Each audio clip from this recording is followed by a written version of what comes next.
ressurreição. Eu não posso viver só a morte de Jesus. E agora eu vou fazer essa comparação com a nossa vida atual. Quando Jesus passou pelo vale, onde ele foi para o monte, eu vou trazer para a nossa família, para os nossos pais, para nós pais. Eu acho que olhando para vocês, não é o caso de vocês. Não é porque eu olho assim, vocês são, vamos dizer assim, separados, escolhidos. Mas pode ser que vocês conheçam alguém que não vive uma Páscoa, que não vive uma paz, que não vive a alegria de ser aquilo que precisa ser. Nós somos aquilo que Deus quer, escolhidos e separados.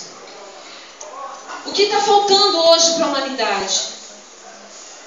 Alegria, paz, respeito. Todos os dias. Se na sua casa não está tendo essa Páscoa, talvez dependa de mim, talvez dependa de você. Por isso que eu falei, você foi escolhido para estar ouvindo isso aqui hoje.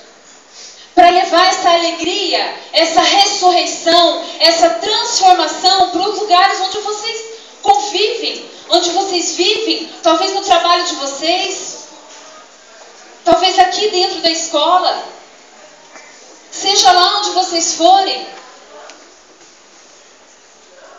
Levar essa ressurreição, nós estamos precisando disso. Eu até comentava que na nossa geração era tudo muito diferente. Até na nossa geração assim da minha idade para trás, era tudo muito rígido. Na Sexta-feira Santa não